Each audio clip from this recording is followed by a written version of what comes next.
Hello everyone. So this video is for the SPSS project.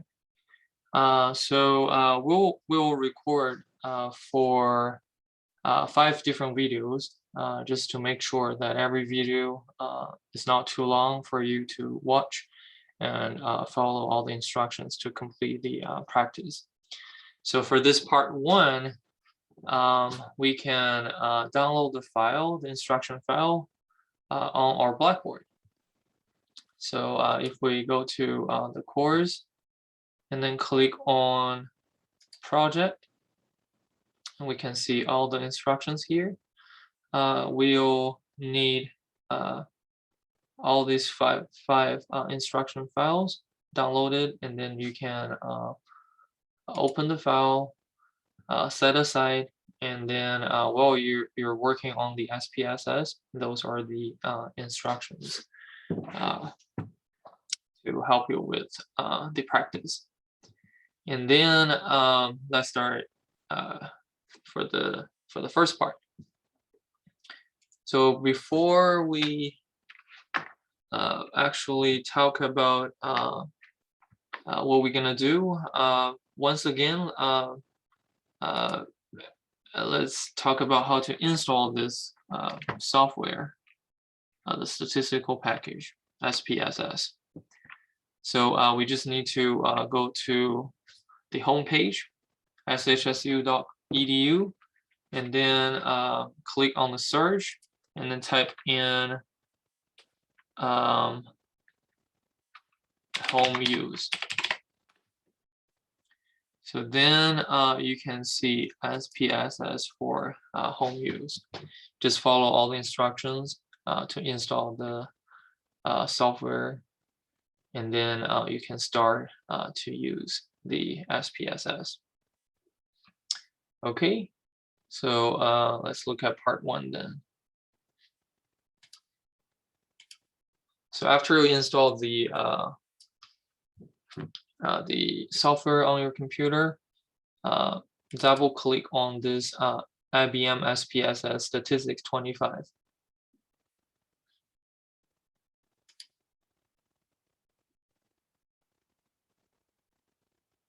And then the program gonna start. This is what you first see. For this part, is more like a brief introduction. You can exit out or click on close. What we really need is this part.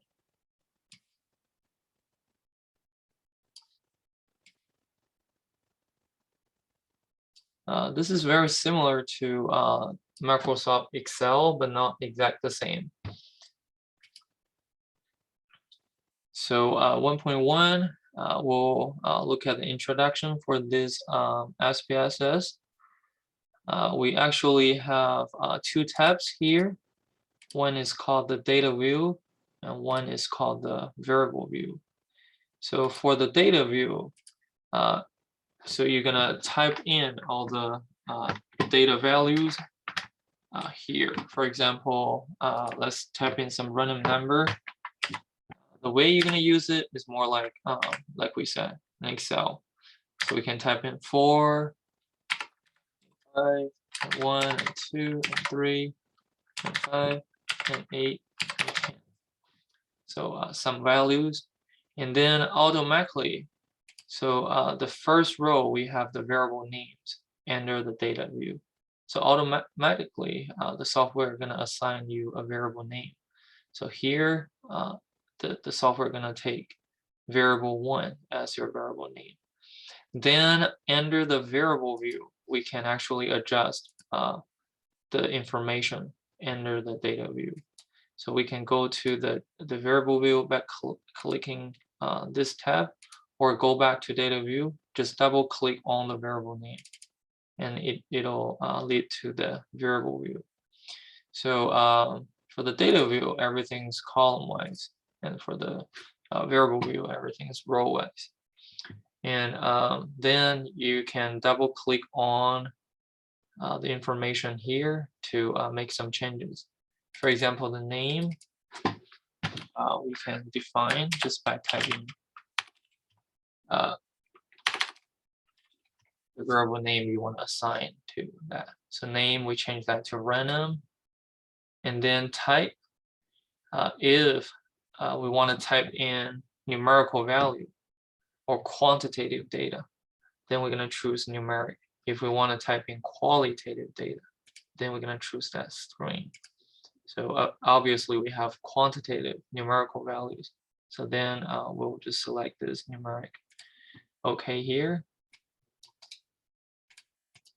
And then another thing we need to focus on is the decimals. So if we have 2 decimals, then end of the data view, we have all the inputs with 2 decimals. So for this one, since all integer, we can reduce that to 0. And then align means where you want to put all the values. So if we align to the center, then we can go back.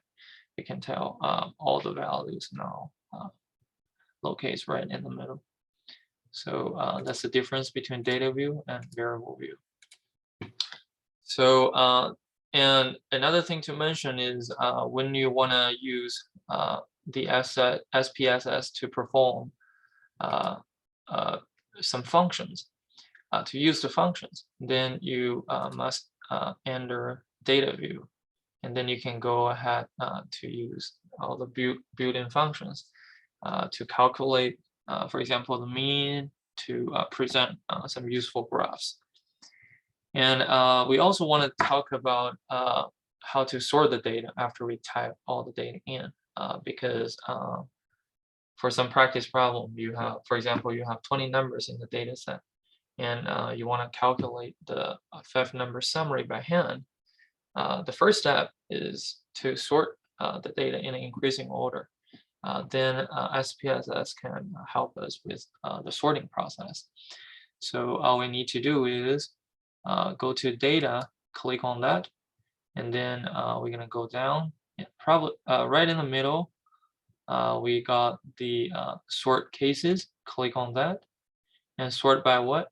We can either drag this variable random to the right side, or use this button. Just click on that.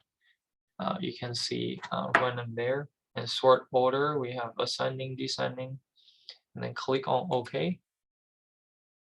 Then you see we have all of the data values properly sorted. And another window showed up is this output window.